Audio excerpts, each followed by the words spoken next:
All right, this is problem 5-71 on page 254.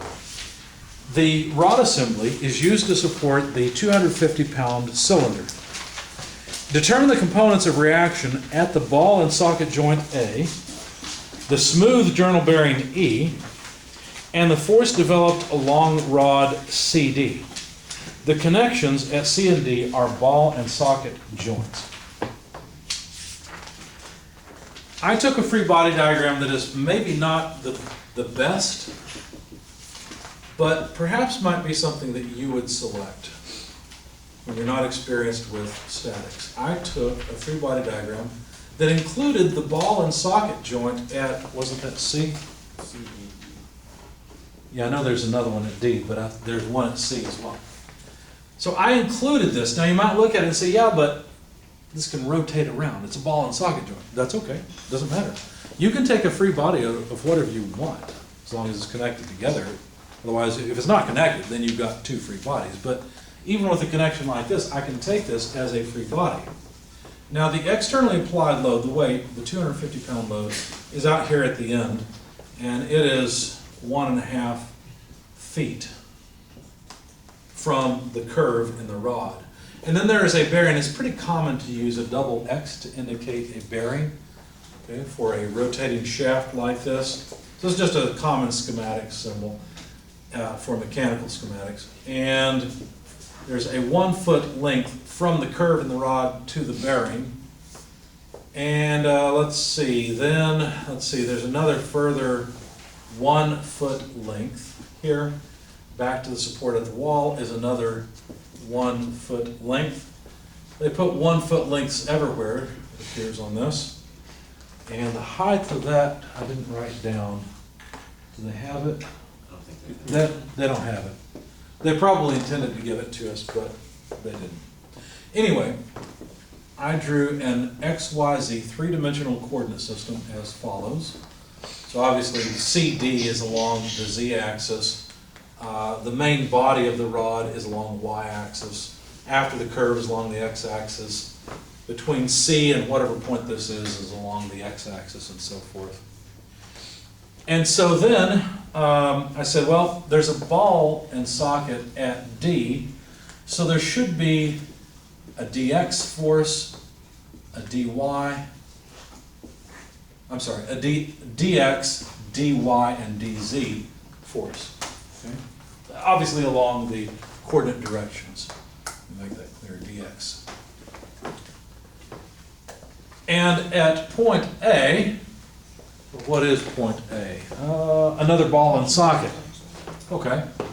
So let's attach an AZ, an AX, and because I don't have room on this side, I'll just put it here in the positive Y direction in AY. You see?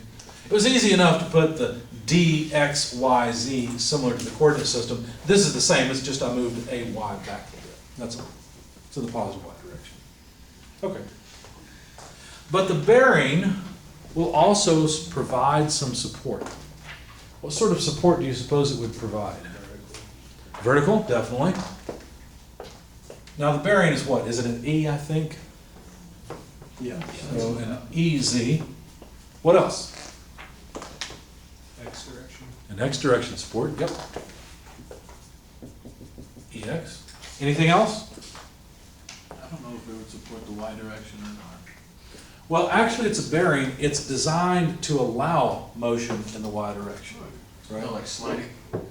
Well, you're talking about forces. Yeah. Okay, so yeah, we usually wouldn't include those, mainly because it's not a thrust bearing. When they said it's a smooth bearing, that's what they indicated. Okay. Should we include moments for this bearing? Well, think about it. A moment in the X direction. Sometimes you're at MX, sometimes MXX. It doesn't matter. Take your pick.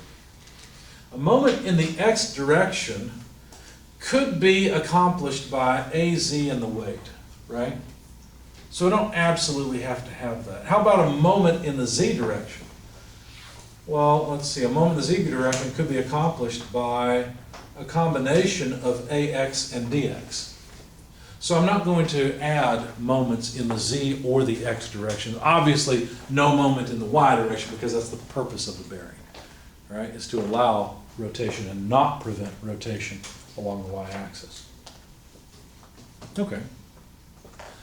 Now, you look at this, you might say, well, wait a second. 1, 2, 3, 4, 5, 6, 7, 8. Hey, we're in statics, three-dimensional problem, 6 equations, 8 unknowns, let's go home, we're done. Can't do it. But wait a second, can we? Are any of these forces obviously zero? Can't say that about EX or EZ. At A, it's certainly a ball joint. And let's see, if we have a weight in this direction, it seems to me that there must be some combination of EZ, AZ, and DZ to resist it. Go ahead. You also have a ball joint at C. We have a ball joint at C, that's right, that's really important. Think about it this way, think about a free body diagram of just DC. What can happen there? Well, the ball joint is going to allow motion around like this, right? So point C, there's nothing to prevent it from moving about, at least from this side. From this side, obviously there is, sure. But from this side, from D, there's nothing to prevent C from moving in sort of the XY plane, right? So that means dy and dx have to be 0, right? Does that make sense intuitively? No? Okay. I think what confuses students is if they look at this and they say, there could be some cy and cx because it's connected to a mechanism here. And there's certainly forces in those directions that can transmit through the structure to that point. But think about it from this direction. If you have a hold of this ball, can you prevent this from rotating? No. So can there be any cx or cy? No. So there can't be any dy or dx either. You see? It's a static body. Sum of forces have to be 0. If there can't be any cy or cx, because we've just got a ball socket here, then there can't be any dy or dx either for that free body. You see, had we chosen a free body without these, you might have come to that conclusion a bit easier. But choosing it with DC included in the free body makes it seem a bit more confusing. So you've got to think through some of this. So dx and dy have to be 0. Now we're left with 6 equations and 6 unknowns. The first equation that's easiest to solve, check it out, sum forces in the y direction. Why? Well, let's see. No y direction except for ay. With dx and dy being 0, wouldn't that also mean that that cx and cy are 0? Yes, Yeah. absolutely. Yep. Considering that free body diagram we had a moment ago. Yep. So that's easy. We just solved for one of our unknown reactions. There is no ay. At A, there's no force at the ball socket going into the wall. Look at the original schematic or the original diagram given and think about it for a minute with that weight. There's nothing to generate a load in the y direction at A, is there? For the whole body. Okay, that's what this says too. It's the same thing. How about if we sum forces in the z direction? Well, let's see, we've got AZ, we've got minus the weight, I don't know why I included it next, plus DZ plus EZ. Now sum has to come out to 0. The only thing we know here is the weight. And so the weight equals AZ plus DZ plus EZ. And of course, let's just note that's 250 pounds so we don't forget it. But we don't have enough information to solve this one completely. Well, let's move on. We've got 4 other equations. Let's sum forces in the x direction. What do we have in the x direction? Well, let's see. We've got AX, we've got EX, that's it. AX plus EX equals 0. So it looks like we're writing down a lot of mathematical equations and not really getting very far. So far, we found one thing. And we have found 1, 2, 3, 4, 5 unknowns. I hope that's all the unknowns. As a matter of fact, they are, right? We've got DZ in the equations, we've got EZ, we've got EX, AX, AY, and AZ in all the equations, so all of the unknowns are present. Any other equations we write down will constrain the system. In particular, let's write down a sum of moments, and I'm going to sum moments about the x direction, about the x-axis. Do I want to sum them? And notice I can put that coordinate system wherever I like, right? Where would you choose to sum moments in the x direction? Yeah, probably E. At E? Point A. If we do that, then we're going to have DZAZ, right, and the weight. On the other hand, if we sum moments about A, well then that eliminates AZ, but then we've got EZ and D, so it doesn't really matter, right? We could sum moments about this line, this line, this line. I happen to choose about A. Why, I don't know, it's just what I chose to do, okay? But you're right, the other two are equally valid. About E or even about D would be okay, okay? But I chose to sum moments about the x-axis at point A. So if we look at the weight certainly has a moment arm that will cause rotation about the x-axis. How long is that moment arm? Can you see it? How many? 3 feet. 3 feet. From here to here is 3 feet. Okay. Is it a positive or a negative moment? Notice the x-axis comes out this way. Is the weight tending to rotate counterclockwise about the x-axis? No. Clockwise, so that's negative. Negative W, 3 feet. I know that the weight is 250 pounds, I just wrote it that way initially. How about DZ? Well, yeah, that's going to have a moment. What moment arm has it? 1 foot, from there to there, right? That's the moment arm for DZ. It doesn't matter that DZ has some distance in the x direction. Why? Well, notice that we're summing the moments of forces about the x-axis. What kinds of forces can have a moment? Only z and y. That's it. Those are the only two things that can have a moment about the x-axis. Any force that is in the x direction, remember I dot I is 0, right? Not dot, I should talk about the cross product. I cross I. Is it I dot I is 1, I cross I is 0. That's what I was trying to come up with. So DZ has a 1 meter moment arm. Did I put the correct sign? Does? Well, actually it's about the x-axis. DZ is pulling up with this moment arm. So it's actually a positive. Is it 1 foot and not 1 meter? For It is a the foot, EX? thank you. Units, 5 points off immediately, right there. I don't think about units as much anymore, I think about dimensions. And so a foot and a meter and an inch, it's all the same dimension, it's length. What other force will have a moment? EZ. What will be its moment arm? 2 feet. Positive or plus 2, I like that, yeah. So plus EZ times 2 feet. Now, if there were, I know there's no dy, if there were a dy, would it have a moment about the x-axis? Yes. What would be its moment arm? Whatever that unknown height is. Probably a foot also, but they didn't tell us what the height was, right? It's a good thing too, because we'd have to include it in this equation, but we don't have to, obviously, because dy is 0. Is there anything else? I don't think so. That's it.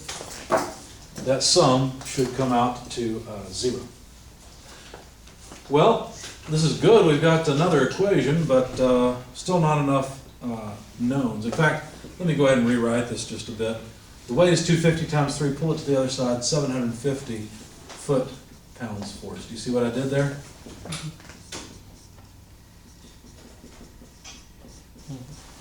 Okay, just to simplify things a bit. Those are numbers. Next, let's sum moments about the y-axis at A. For whatever reason, I just chose to sum all my moments at A. Or, no, actually, let's do about the z-axis, so that way it's in the same order as what I worked on my sheet. The z-axis, that's right here. Anything that will cause a moment in the z-axis. Well, nothing at A, we're summing moments at A. dx, dy, they're zero. dz can't cause a moment about the z-axis. The weight can't cause a moment about the z-axis, neither can ez. The only thing that can cause a moment about the z-axis is ex, isn't it? So negative ex times 2 foot equals 0, doesn't it? Because that's it. Think about it. The only thing that can cause a moment about the z-axis is something that can cause a twisting about the z-axis, and that's just ez. If there was a dy, it could, but there's no dy. If there was a dx, it could, but there's no dx. The weight can't. It's in the z direction. dz, ez can't. Right? So that's it. And notice that if there was an ex in the direction that I've drawn, it would cause a negative moment about the axis. So, we've solved for one of our unknowns. AX is 0 then too. That's right. So from here, AX is 0. And now we've solved for 2 more of the unknowns. Good. The last equation is to sum moments about the y-axis at A. So at A, some moments about the y-axis. So think about whatever could twist in this direction or this direction, okay? Weight. Good. Weight, definitely. Yep, good.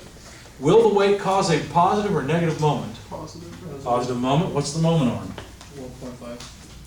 That's right. Good. So there's the weight. What else? DZ. dz. Positive or negative moment?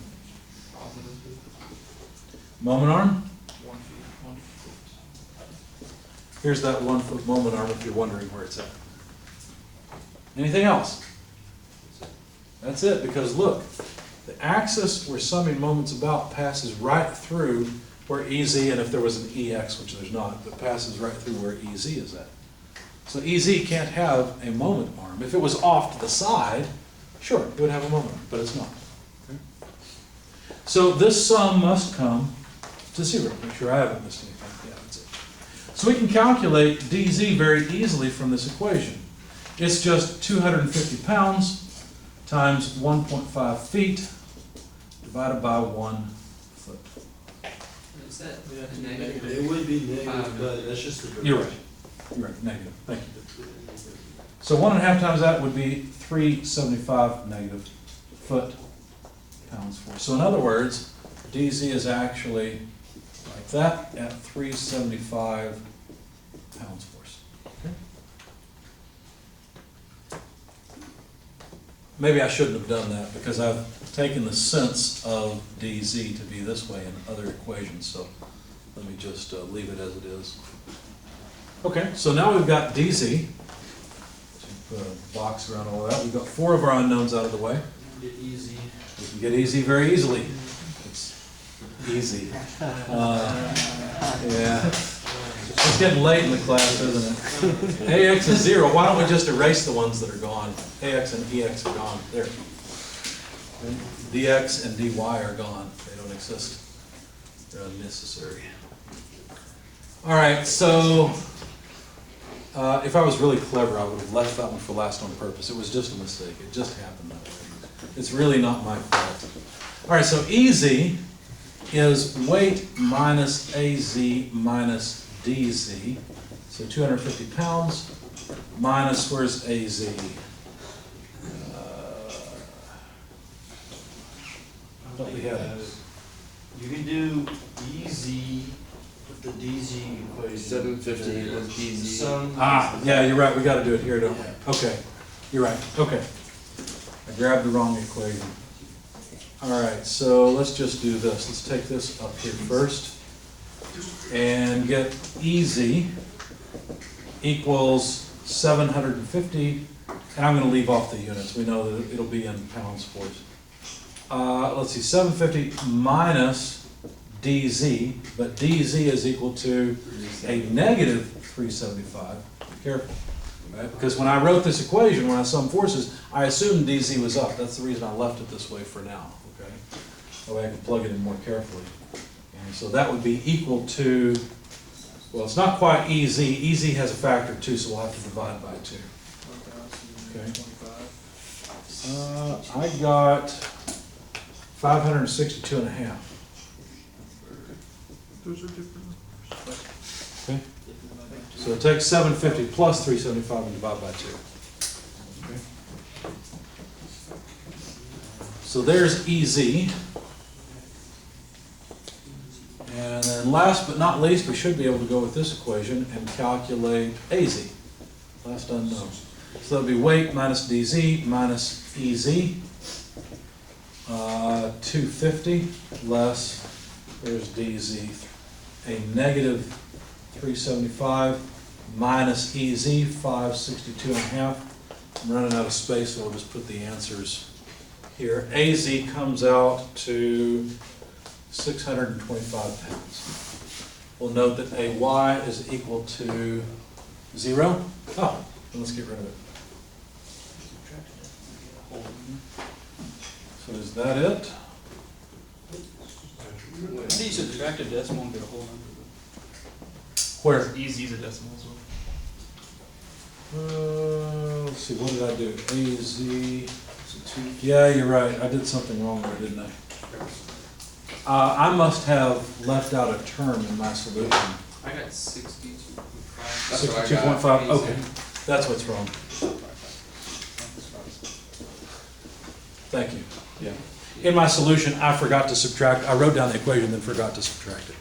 So that's what's wrong. Yep, thank you. Any questions on this problem? Oh, EZ is 562.5 pounds. Kind of interesting that this rod's actually pushing downward, but that makes sense because that's what's required to counteract the moment of the weight. So it's really a good thing once you're done solving a problem like this to look at it and say, does this make sense? Is there something, and now that I've got the solution, I know the magnitudes of all these forces, does it all make sense? Does it all kind of shake out? And yeah, it feels right. Any questions, comments? All right.